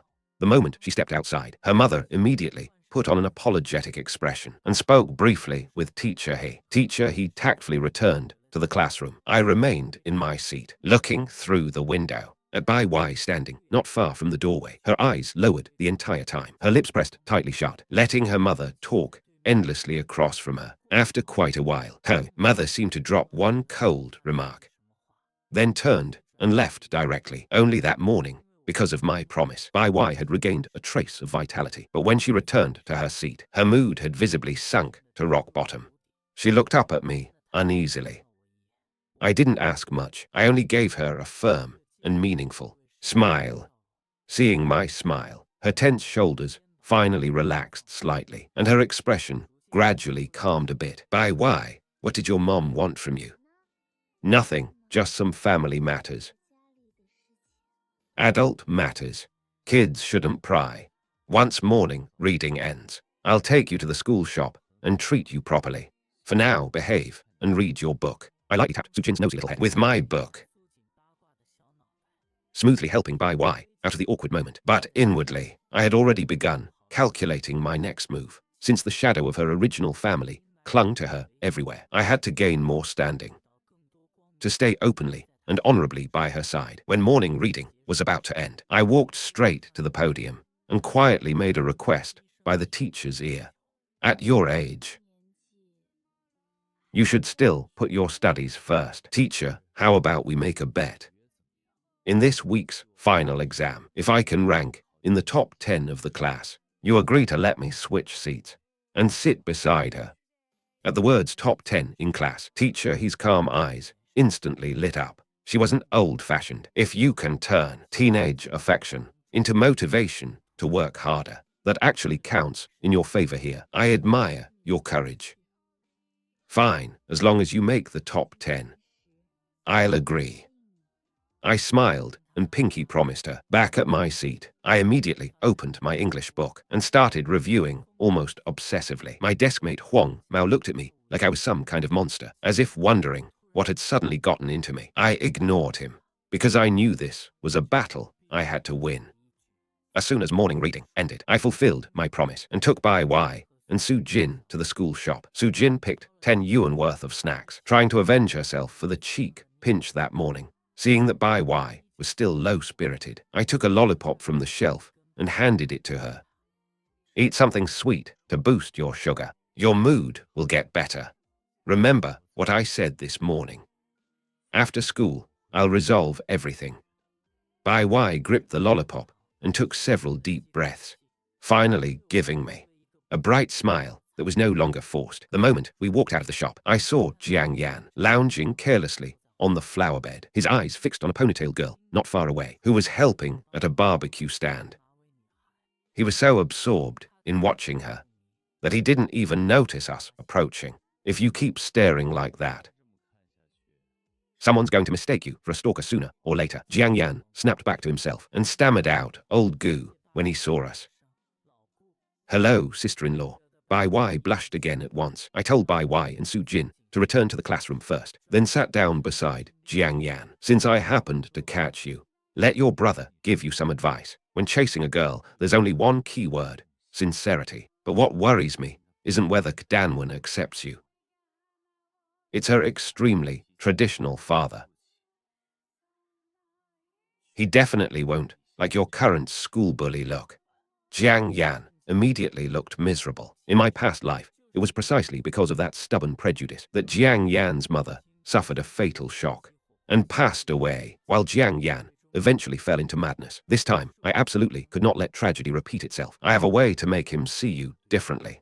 I know a clue about a fugitive with a reward worth 100,000 yuan. You go report it to the police. Once the police catch him, that major achievement will belong to you. By then, with official recognition from the police and praise from the school.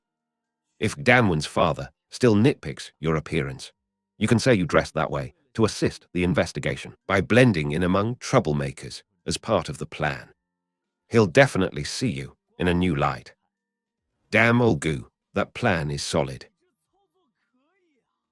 As for the 100,000 yuan reward, we split it in half. You take 50,000. The pressure of your mom's medical bills will ease a little too, and you'll have more time to pursue the girl. The information is completely reliable. Are you in? A brother is what lives in the heart. With those words from you, I don't even need to say anything else. I just finalized the plan with Jiang Yan when I saw Danwen gathering her courage and walking over. I tactfully retreated to the corner to observe in secret. Jiang Yan, a tall guy over 6 feet, facing Danwen, was actually as nervous as a schoolboy who had done something wrong. He was even stammering over his words. It turned out that Danwen had once called the police to help him out. She had thought the rumored school bully would be fierce and intimidating, but instead, he was a pure-hearted, stammering boy. Watching Jiang Yan follow the girl one hesitant step at a time, this old father finally felt reassured. The moment I turned around, I saw Yisai standing quietly not far away. "I'm really sorry about last Friday night. Were you okay afterward?" "I'm fine. I'm returning this to you. I sent the jacket out for dry cleaning. I'll give it back once I get it." I accepted the handkerchief he had washed spotless and patted his shoulder, telling him that if anything happened in the future, he could always come find me. Then I turned and went back to the classroom. The moment I stepped inside, I snatched away the chocolate Su Jin had secretly hidden in her desk drawer. Amid Su Jin's protests, I gave the last piece to Bai Wei. Bai Wei gently broke the chocolate in half and shared one half with Su Jin. The classroom was filled with the lively freshness of youth. After sitting back down, I took out my phone and received a faxed document from my mother, a household assistant employment contract. The terms were clear. A monthly salary of 6,000, free room and board provided, and absolutely no work that harmed physical or mental health. Looking at this contract, I let out a long breath. This wasn't merely an employment document.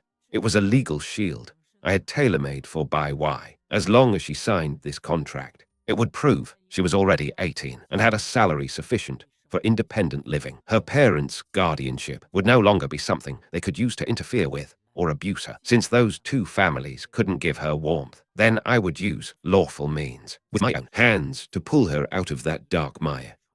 After confirming there were no issues with the contract, I sent the organized, detailed fugitive information to Jiang Yan. Looking at the bright sunlight outside the window, I knew that the new life belonging to Bai Wei and me was finally about to truly begin. After school, just as we reached the school gate, Bai Wei's body suddenly stiffened, and she shifted one step sideways, instinctively hiding behind me. I followed her gaze and saw that it was her biological father, Bai Chengfeng, standing there, most likely because Bai Wei hadn't gone home for 2 days. Her mother had come to school that morning and failed to take her away, so she turned around and went to find her father. "I'm here. If you want to say something to him, say it. If you don't, I'll handle it.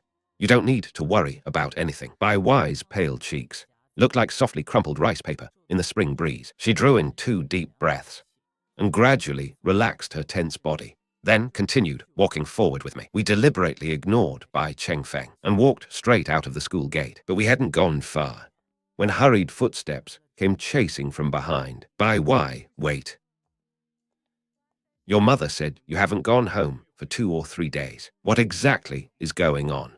Bai Chengfeng was speaking to Bai Wei, yet his eyes were quietly sizing me up from head to toe. Bai Wei pressed her lips together, her whole body trembling, unable to say even a word. I didn't hesitate. Right in front of her father, I firmly took her cold hand in mine. That sight left Bai Chengfeng frozen in place. Bai Wei also looked at me in surprise, alarm flickering in her eyes, afraid her father might target me because of it. "What's going on? You should know very clearly what's going on. On Friday night, in rain that heavy, she didn't even have a home she could step into for shelter. You tell me what's going on. Who are you?" "I'm her classmate." "Let go of her hand. Stay away from our Bai Wei." "You people, on a night of torrential rain, would rather watch your own daughter get soaked outside than let her stay for a single night. How can you still call that place her home? For a selfish, cold hypocrite like this, I had no intention of showing the slightest courtesy. Bastard, what are you? Since when do you get to lecture me? Our family matters are none of your business. Let go of her hand immediately, or I'll go find your teacher and your parents. HMPH. Fine. Why don't I call my parents right now?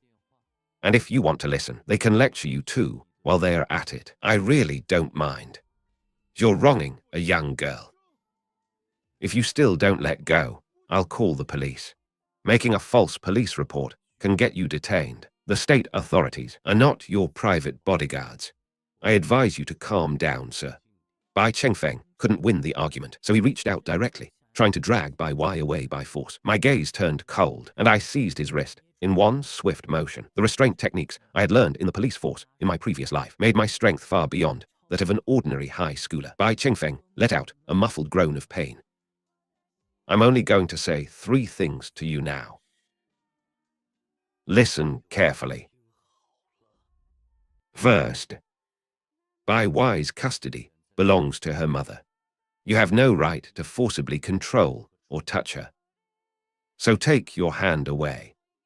Second, at the moment when she most needed protection, you watched with your own eyes as she was driven into the pouring rain.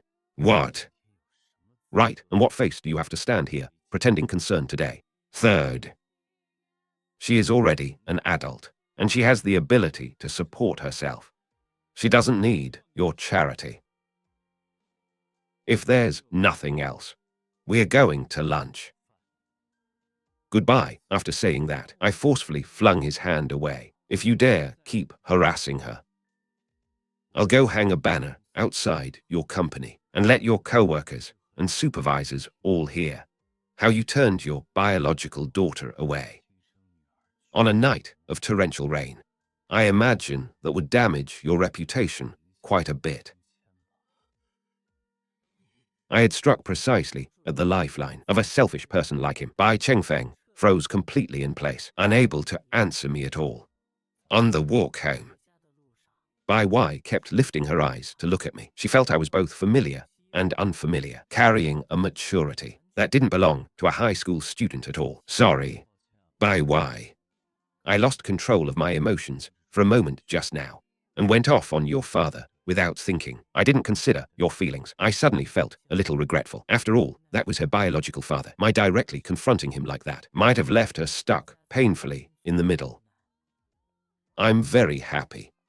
Very happy. She gently squeezed my palm, her fingertips unconsciously tracing against the back of my hand. She lowered her eyes. The way you stood in front of me.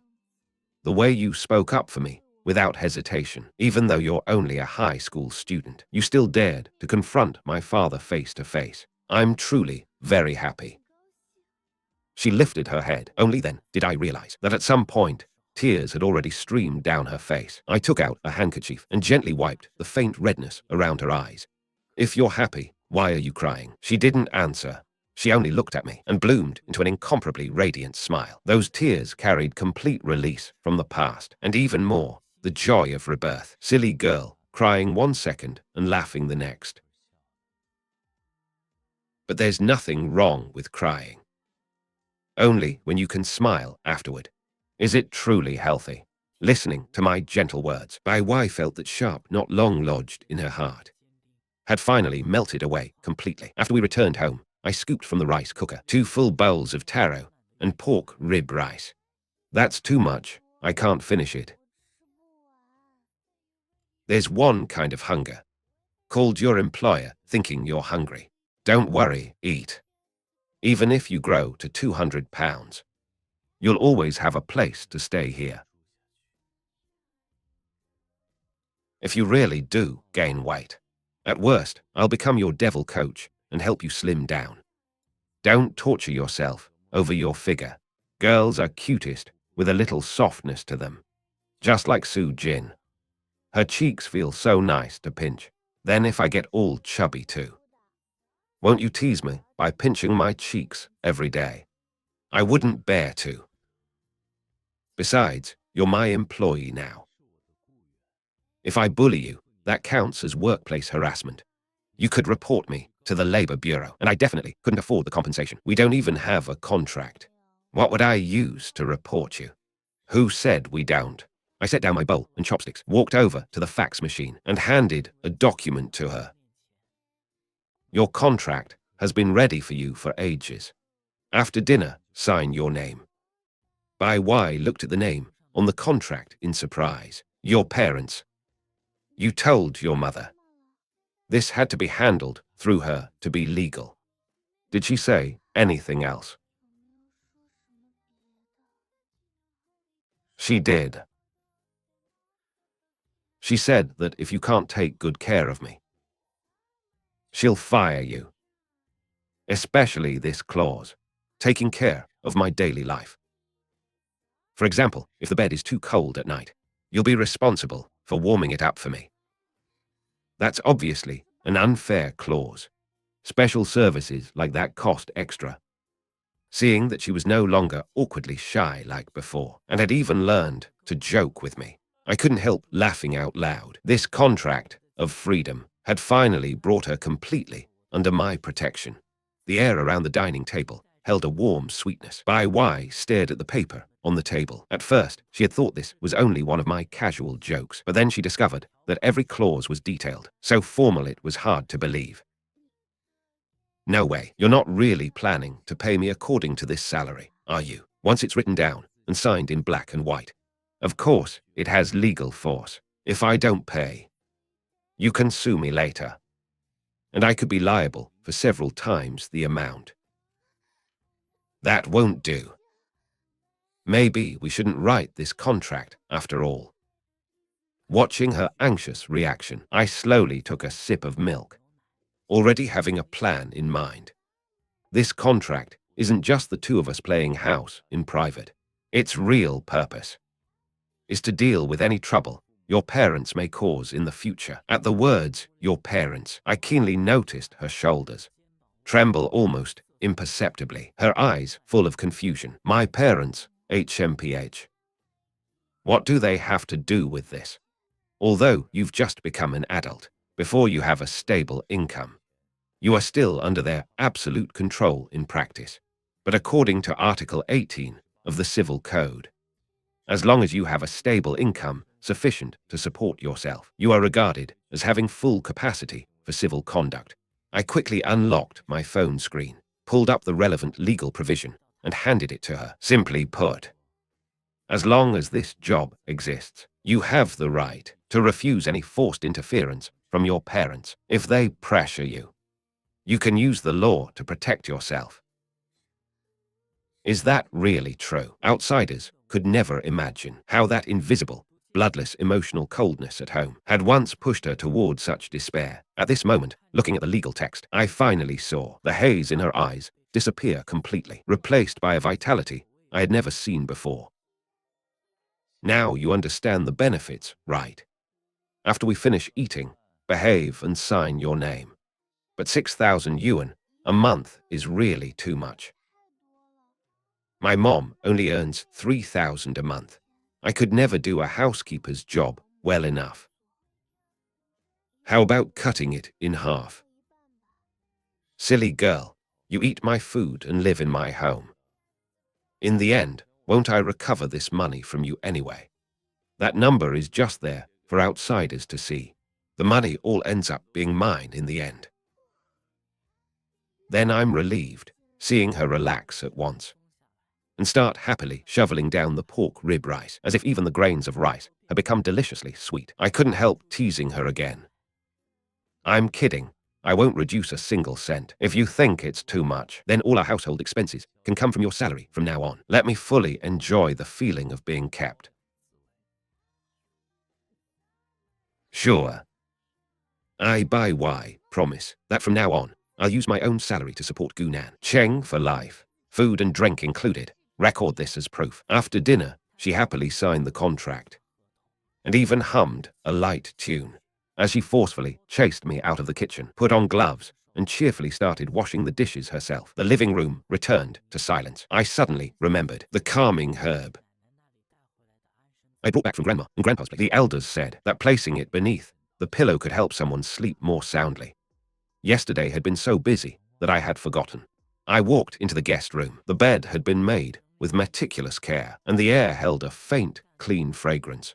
I walked straight to the window and casually lifted the pillow, but my gaze froze instantly. A cold fruit knife lay quietly beneath the pillow.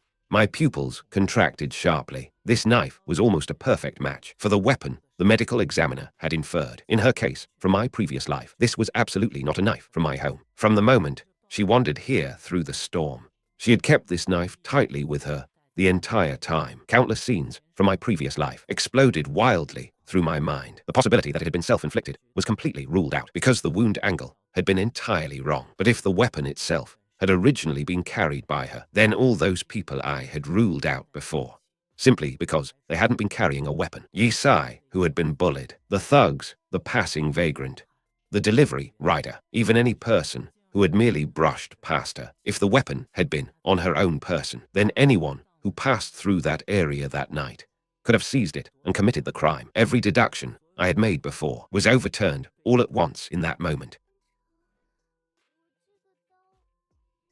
After washing the dishes, she had somehow appeared at the doorway, seeing me standing there blankly with the pillow in my hand. Then seeing the fruit knife exposed on the bed, extreme panic instantly surged into her eyes, afraid I would misunderstand her. It's okay. You don't need to explain anything to me. For a girl alone outside, having that kind of safety awareness is a good thing. I held her tightly in my arms, feeling how stiff and helpless she had become, while deep within my eyes, I was frantically reorganizing the tangled case information from my previous life. In this lifetime, I swore I would never let tragedy happen again.